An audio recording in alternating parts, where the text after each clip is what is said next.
नमस्कार दोस्तों, आज न्यूज़ मीडिया टुडे के विधिक जागरूकता कार्यक्रम में हम साक्ष्य अधिनियम की धारा 45 के विषय में जानकारी प्राप्त करेंगे। भारतीय साक्ष्य अधिनियम की धारा 45 एक विशेषज्ञ के बारे में अपना विवरण करती है कि कौन व्यक्ति विशेषज्ञ के रूप में कार्य कर सकता है।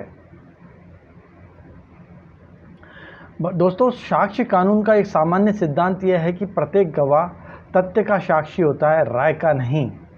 इसका मतलब यह है कि एक व्यक्ति जो किसी न्यायालय के समक्ष गवाह के रूप में पेश होता है, वह न्यायालय को केवल उन तथ्यों के बारे में बताने का हकदार होता है जिन तथ्यों के बारे में उसके पास व्यक्तिगत ज्ञान है, ना कि ये बताने का कि उन तथ्यों के बारे में उसकी राय क्या है। यदि हम भारतीय साक्ष्य अधिनियम 1872 की बात करें तो इसके अंतर्गत भी सामान्य नियम यह है कि एक गवाह को यह अनुमति अवश्य दी गई है कि वह या तो किसी मुद्दे से संबंधित सुसंगत तथ्य अर्थात रिलीवेंट फैक्ट या विवादक तथ्य फैक्ट इन इशू के बारे में बता सकता है, लेकिन उस तथ्य से जुड़ी उसकी राय क्या है इस विषय पर अदालत ध्यान नहीं देती है। ना ही साधारणतः इस बारे में गवाह को बोलने की अनुमति होती है। गौरतलब है कि साक्ष्य अधिनियम यह सिद्धांत आपराधिक और सिविल दोनों मामलों में लागू होता है। साक्ष्य अधिनियम का यह सिद्धांत नोट करें आप कि साक्ष्य अधिनियम का यह सिद्धांत सिविल और फौजदारी दोनों मामलों में लागू होता है। किसी मामले में एक न्यायाधीश के अलावा जिसके द्वारा उस मामले में अंतिम निर्णय सुनाया जाना है, किसी भी व्यक्ति को राय एक नियम के रूप में उस मामले के निर्णय के लिए अप्रासंगिक माना गया है। हालांकि इस सिद्धांत के अपवाद भी हैं। आमतौर पर जब किसी व्यक्ति को गवाह के रूप में गवाही देने के लिए न्यायालय में बुलाया जाता है तो अदालत में उससे यह अपेक्षा की जाती है कि वह केवल तथ्यों को बताए और अपनी राय न दे। मामले में एक राय बनाना अदालत का काम है। इसके अलावा अगर एक किसी व्यक्ति को अपनी गवाही देने के लिए कहा जाता है तो उससे उम्मीद की जाती है कि व्यक्ति उस मामले से संबंधित होना चाहिए, ना कि कोई तीसरा पक्षकार होना चाहिए। दोस्तों, हालांकि कुछ मामले ऐसे भी होते हैं जहां कोई राय बनाने में किसी निर्णय में पहुंचने के लिए अदालत खुद को असमर्थ पाती है। ये वे मामले होते हैं जहां अदालत या न्यायाधीश को किसी विषय पर राय बनाने के लिए किसी विशिष्ट प्रकार के ज्ञान कौशल की आवश्यकता महसूस होती है, जो कि जाहिर है उस मामले में अदालत के पास मौजूद नहीं होता। अब देखिए, अब इसको बात को अपन एक उदाहरण के रूप में समझते हैं। आप मान लीजिए कि किसी मामले में एक व्यक्ति की मृत्यु हो जाती है। अब एक न्यायाधीश द्वारा यह स्वतंत्र रूप से तय नहीं किया जा सकता कि आखिर उस व्यक्ति की मृत्यु का कारण क्या था। ऐसे मामले में अदालत को किसी विशेषज्ञ की राय का सहारा लेना आवश्यक हो जाता है।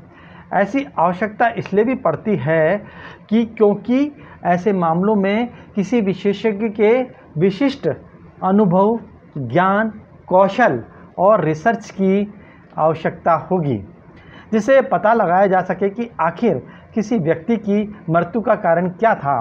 जाहिर है एक डॉक्टर या ऑटोप्सी या पोस्टमार्टम एक्सपर्ट यह बेहतर तरीके से बता सकता है कि आखिर किसी व्यक्ति का मृत्यु का कारण क्या है, और इसलिए अदालत द्वारा ऐसे व्यक्ति की मदद ली जाती है जिससे यह पता लगाया जा सके कि किसी व्यक्ति की मृत्यु का कारण क्या था। भारतीय साक्ष्य अधिनियम 1872 की धारा 45 के अंतर्गत ऐसे व्यक्तियों को सुसंगत माना जा सकता है।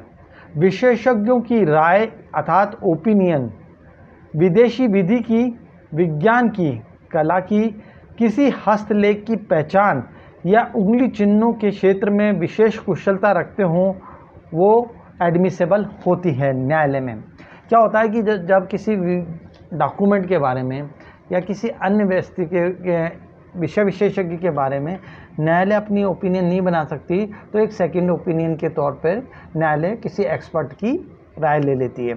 मान लीजिए किसी ने किसी के फर्जी सिग्नेचर करके कोई फर्जी दस्तावेज क्रिएट कर लिया। अब वादी जो है न्यायालय में गया और वादी कहता है कि जो दस्तावेज बनाए गए हैं उस पर जो उसके हस्ताक्षर होना बताए गए हैं वो फर्जी व कूटरचित है।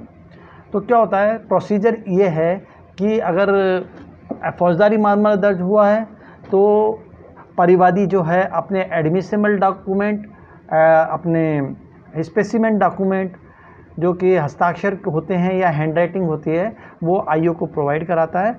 आईओ डिस्प्यूटेड डॉक्यूमेंट और एडमिसेबल डॉक्यूमेंट जिसमें पूर्व का कोई उसका हस्ताक्षर होता है जो किसी सरकारी कार्यालय, बैंक आदि में दिया हुआ होता है, उसको संबंधित विभाग से प्राप्त करता है। और 3 स्पीड में, स्लो, मीडियम और फास्ट, 3 स्पीड में परिवादी के हस्ताक्षर लेकर और एफएसएल के अंदर संबंधित एफएसएल में जांच के लिए भेज देता है। वहाँ एफएसएल एक्सपर्ट जो है उन जो उसके डॉक्यूमेंट उसको दिए गए हैं उनसे मिलान करता है और अपनी ओपिनियन देता है। तो ये जो ओपिनियन आती है ये सीआरपीसी की धारा 293 के तहत एडमिसेबल ही है। जो ओपिनियन आती है, ओपिनियन दी जाती है एफएसएल में, वो ना साक्ष्य के तौर पे एडमिसेबल होती है। तो भारतीय साक्ष्य अधिनियम 1872 की धारा 45 के अंतर्गत ऐसे व्यक्तियों को सुसंगत माना जाता है जो किसी क्षेत्र में विशिष्ट अनुभव रखते हैं। अपना वो अनुभव के आधार पर अपनी ओपिनियन दे सकते हैं, या उन्होंने कोई विशेष कोर्स किया हो या बहुत लंबे समय तक वो उस विषय से संबंधित कार्य करते रहे हों।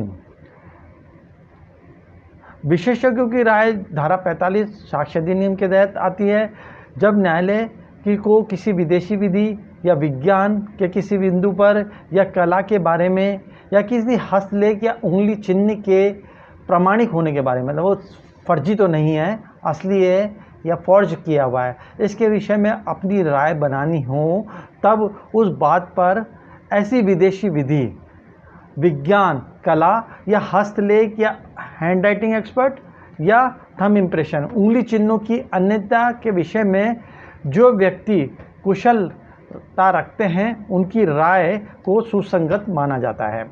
ऐसे व्यक्ति विशेषज्ञ कहलाते हैं। गौरतलब है कि उपयुक्त क्षेत्रों में जो मैंने अभी पहले वर्णन किए हैं, विशेषज्ञता रखने वाले किसी व्यक्ति की राय को विशेषज्ञ के रूप में माना जाता है। भारतीय साक्ष्य अधिनियम की धारा 45 के अनुसार ये विषय हैं कानून, विज्ञान, कला, हस्तलेख और उंगली चिन्हों की विषय में अपनी राय के विषय में। सेक्शन 45A साक्ष्य अधिनियम धारा 45 के जो है इलेक्ट्रॉनिक साक्ष्य के परीक्षक की राय को सुसंगत मानता है और ऐसे परीक्षक को एक्सपर्ट या विशेषज्ञ का दर्जा देता है। धारा 45 के क्या कहती है? जब न्यायालय को किसी कार्रवाई में किसी कंप्यूटर साधन, किसी सूचना से संबंधित या किसी अन्य इलेक्ट्रॉनिक या अंकीय रूप में पारिषित या भंडारित किसी विषय पर कोई राय बनानी हो, तब सूचना प्रौद्योगिकी अधिनियम 2000 की धारा 79 के में निर्दिष्ट इलेक्ट्रॉनिक साक्ष्य के परीक्षक की राय सुसंगत है। ऐसे व्यक्ति के द्वारा उस विषय पर विशेष अध्ययन किया गया होगा या विशेष अनुभव प्राप्त किया होगा। इस प्रकार एक विशेषज्ञ गवाह की गवाही स्वीकार करने से पहले विशेषज्ञ के रूप में उसकी योग्यता को दर्शाया जाना चाहिए। और क्रॉस एग्जामिनेशन में जो है आपके विरोधी पक्ष के जो वकील साहब होते हैं वो उस विशेषज्ञ से ये सवाल भी करते हैं कि भाई आपका जो है इस विषय में क्या एजुकेशन है और आपने कितने साल इस विषय पर अपना अनुभव प्राप्त किया है। अगर वो ये सिद्ध कर देता है कि उसने कोई एजुकेशन नहीं है, ना ही उसके पास लंबा अनुभव है, तो उस विशेषज्ञ की राय न्यायालय के समक्ष सस्पिशियस हो जाती है। ये ऐसा जो है अपने डिफेंडेंट एडवोकेट सिद्ध करना चाहते हैं। अब आपको बताएंगे कि विशेषज्ञ का कार्य और कर्तव्य, जैसा कि अपन ने अभी जो डिस्कस किया उसमें गवाह जो है वो अपनी ओपिनियन रखता है एक सलाहकार के रूप में। विशेषज्ञ गवाह का प्रमुख कर्तव्य किसी मामले में निष्कर्ष की सटीकता का परीक्षण करने के लिए आवश्यक वैज्ञानिक मापदंड के साथ न्यायाधीश की मदद निर्णय हेतु करने के लिए होता है, ताकि उस मामले में साक्ष्य द्वारा साबित किए गए तथ्यों को इस मापदंड के अनुसार न्यायाधीश को अपना स्वतंत्र निर्णय लेने में मदद मिले। अब एक केस और अपन डिस्कस करते हैं, मोहम्मद बनाम राजस्थान राज्य ऑल इंडिया रिपोर्ट 2013 का है ये मामला। इस मामले में गवाह की विश्वसनीयता को उसके निष्कर्षों के समर्थन में बताए गए कारणों और आंकड़ों और सामग्रियों पर निर्भर करने से संबंधित मामला था, जो कि उस एक्सपर्ट को राय के पहुंचने में जो उसने निष्कर्ष दिया, राय जो दी, उस पर किस दस्तावेजों या किन आधारों पर वो राय दी, उससे रिलेटेड होता है। एक विशेषज्ञ को न्यायाधीश या जूरी के रूप में कार्य नहीं करना होता है किसी प्रकार। अब एक मामला और था, अल्फ्रेड बनाम जोन्स। इस मामले में विशेषज्ञ को बताया गया कि विशेषज्ञ का जो वास्तविक कार्य है वह उन सभी सामग्रियों को अदालत के समक्ष रखने का है, साथ में उन कारणों को भी रखने का है जिसके जरिए विशेषज्ञ किसी निष्कर्ष पर पहुंचता है, ताकि अदालत, जो कि एक विशेषज्ञ नहीं है, उन सामग्रियों के अवलोकन के द्वारा मामले में स्वतंत्र और प्रभावी निर्णय ले सके। तो दोस्तों, इस ब्रीफ लेक्चर के अंदर हमने ये बताने का प्रयास किया है कि विशेषज्ञ की राय न्यायालय में कब एडमिसेबल है और कब नहीं। देखिए, आजकल फॉर्ज डॉक्यूमेंट बनाना, फर्जी कार्यकर्ता करना, धोखाधड़ी करना, कई तरह के अपराध किए जा रहे हैं। लोग बाग विश्वास में लेकर या किसी अन्य माध्यम से हस्ताक्षरों की अथवा थंब इम्प्रेशन की अथवा अन्य प्रकार से फॉर्जरी करते हैं, और फॉर्जरी करने के मामले में भी विशेषज्ञों की राय रिलीवेंट होती है।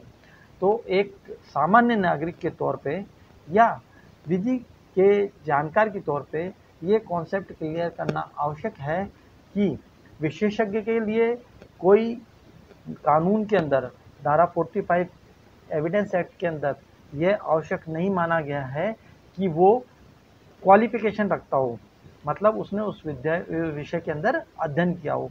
अगर क्वालिफिकेशन उसके पास है तो सोने पे सुहागा है, बट अगर वो लंबे समय से 5 साल 10 साल 15 साल तक एक काम कर रहा है और उस काम को करने के आधार पर उसको अनुभव है, तो न्यायालय के समक्ष वो अपनी अगर कोई ओपिनियन एक पर्टिकुलर विषय जो कि धारा 45 की एविडेंस एक्ट के अंतर्गत वर्णित है उन पर अपनी रखता है, तो न्यायालय के उसकी राय को एडमिसेबल माना जाएगा।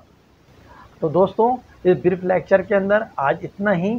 आगे हम अन्य विषयों पर, अन्य सब्जेक्ट पर जो है आपकी ज्ञानवर्धन के लिए सामान्य, मतलब इसमें कोई एक्सपर्टाइजेशन वाला वर्क बात नहीं कर रहे, ये एक सामान्य दर्शकों के लिए, सामान्य जानकारों के लिए ये बात जानना ज़रूरी है कि अगर अपन किसी लिटिगेशन में फंस जाएं और साक्ष्य जो है, साक्ष्य के बारे में, साक्ष्य दिए जाने के बारे में या किसी दस्तावेज के बारे में कोई डिस्प्यूट हो, तो डिस्प्यूट को रिजॉल्व करना, एडमिसेबिलिटी के बारे में, और जो ओपिनियन दी गई है किसी व्यक्ति के द्वारा, उस एक्सपर्ट की ओपिनियन को न्यायालय में स्वीकार करने के विषय में जो प्रोसीजर है लॉ के अकॉर्डिंग, जो कि एविडेंस एक्ट की धारा 45 और इलेक्ट्रॉनिक एविडेंस के बारे में धारा 45A के विषय में वर्णित है, तो इन दोनों का एक सामान्य ज्ञान हमारा होना चाहिए, और ये सामान्य ज्ञान हमारे को न्यायालय में केस के निर्णय के लिए न्यायाधीश को भी मदद करता है और इसके आधार पर